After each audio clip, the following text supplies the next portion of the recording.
Taca aí, pau. Quer? Taca aí, pau, deixa eu só dar play. Então eu vou apresentar Refactoring Legacy Code. Tem bastante assunto nesse tema porque junta dois temas, né, que é como lidar com código legado e como refatorar código. Então eu tentei fazer uma mistura aí e vou dar uma apurada para tentar pegar tudo. Primeiro, o que é código legado? É um código escrito em uma tecnologia antiga? É um código escrito por alguém que não está mais na empresa? Ou é um código que é muito frágil e é muito complicado? Na verdade, a gente tem outras definições que é para código legado. É um código que é difícil de manter. É um código que custa caro para manter. É um código que é intimidador para o desenvolvedor fazer qualquer alteração. Ele não tem nenhuma certeza sobre o que ele está alterando. Aqui temos outra definição de Michael Fetters, que foi o autor de Working Properly with Legacy Code, que é, para ele, código legado é código sem testes. Essa é um pouco mais radical, porque tu pode pensar um sistema muito pequeno, não tem como código ser legado sendo sem ter testes, sabe? Tu tem um sistema muito simples, mas quando tu está num sistema de uma companhia muito grande, não importa quão clean é o código, ele vai ser legado, porque ninguém vai conseguir entender todo o código, porque a empresa é muito grande, tem muita lógica de negócio. Aqui tem uma frase interessante.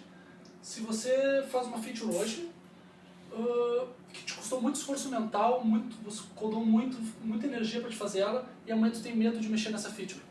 Parabéns, você é pai de um novo Legacy Code.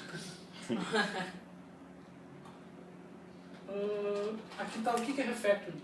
Eu peguei essa definição do Martin Fowler, que é o site dele, Sage Refactoring, que é uma técnica disciplinada, estruturada, para alterar um código sem alterar a estrutura externa do código, então sem alterar o comportamento externo. A gente vai alterar o código sem mudar o seu comportamento.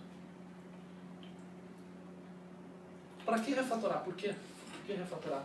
Para a gente conseguir entender o código, para a gente conseguir o código ficar mais legível, a gente conseguir ler ele, para ficar mais confiante para fazer uma alteração e para melhorar a saúde da base de código. A gente pode refatorar o código para melhorar a estrutura, a gente não está desenvolvendo nenhuma feature que só quer melhorar a estrutura do código, porque sabe que no futuro vai ter alterações naquele código. Ou a gente está tentando desenvolver uma feature e não consegue, e precisa refatorar para entender o código e ter certeza do que está fazendo. Tá. Então, refactor all the things, só que tem que esperar um pouco. Uma coisa que não é fácil é refatorar código legado. Então, por que a gente tem esse problema? Quando a gente está mexendo em código legado, aqui tem uma barra, a parte escura representa o comportamento que a gente quer manter. E a parte clara é o comportamento que a gente quer adicionar. Então, o problema é que a gente quer adicionar um comportamento, só que a gente não pode alterar o existente, que é o mais complicado em código legado, porque a gente muitas vezes não entende nem o comportamento existente. Uma solução do Chuck Norris é fazer códigos unitários.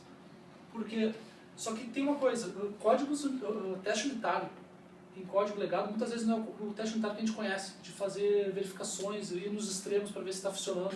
Às vezes é só um código que eles chamam de characterization tests, que é só um código para garantir que está funcionando. Faz um teste para garantir, sabe o fluxo básico do método e só garantir que aquilo vai continuar sendo executado. Por exemplo, se o código retorna uma string, tu só vai executar ele e verificar se a string continua a mesma.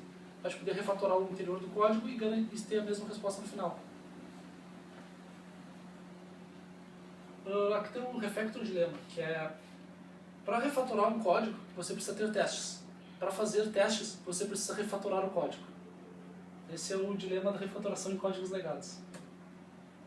Tá, aqui tem um algoritmo sugerido no livro, que é como trabalhar com código legado. Então, primeiro você identifica onde é que você quer mudar.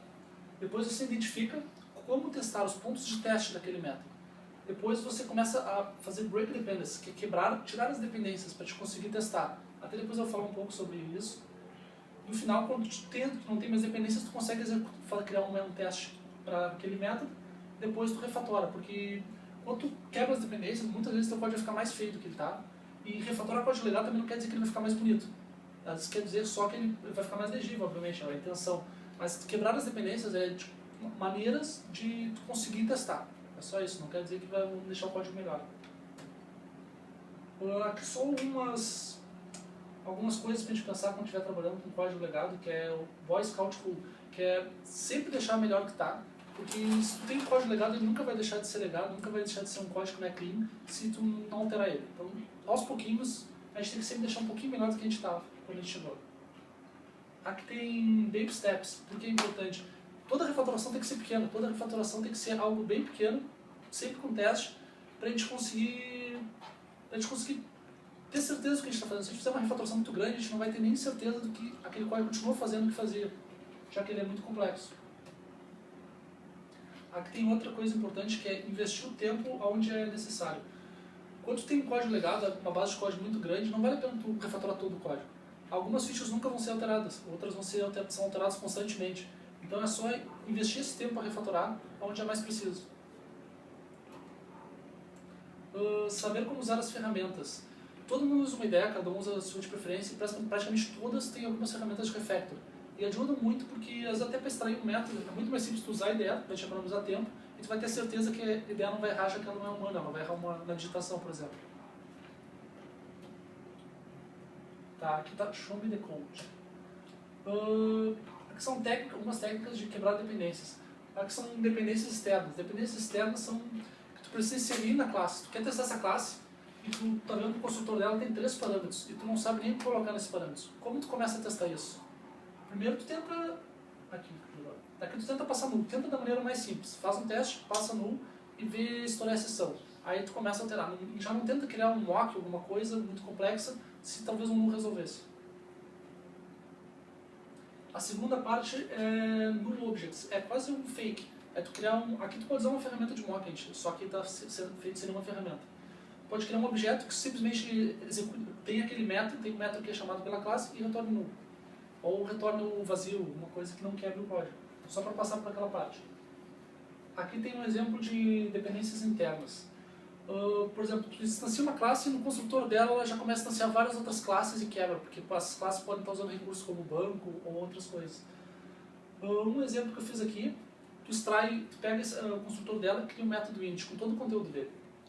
Aqui tem como vai ficar. Criasse um método init na esquerda ali com todo o conteúdo dele no código de produção. Então é uma coisa que tu vai fazer sem ter testes, então muito cuidado, né? Daí tu chama o init no construtor. O que tu pode fazer? Agora tu pode usar uma ferramenta de mock, ou tu pode usar apenas estender, criar uma classe mock lá, ou fake, só para tu dar override nesse init e poder fazer o que tu quiser ali, criar método variáveis fakes ali. Agora tem outro detalhe que é algumas técnicas de refactor, já que a gente está falando sobre o tema, né? Uma técnica para refatorar código legado é Sprout Method. Quando tu usar Sprout Method é quando tu tem uma inserção para fazer um código. Essa inserção ela é isolada do código, tu não precisa interagir muito com o código. e tu pode fazer ela isolada. Então tu cria um método isolado, me deixou nervoso. cria um método isolado, cria uma chamada para um método que não existe, certo? Não vai compilar. Cria esse método, só a interface dele. Tu pode desenvolver esse método novo, que é um código novo que tu vai inserir, usando o TDD, tranquilamente esse teu método vai ser testado. O que tem de ruim e o que tem de bom isso? Aqui tem um exemplo, por exemplo, disso aí, que é só um método que eu fiz de validar e-mail, que ele é um método completamente isolado do código legado que está acima, e ele só tem uma chamada. Então tu faz uma inserção no código, com o mínimo de alteração possível, só que tem partes ruins disso. A parte ruim é o código legado vai continuar sem teste, e...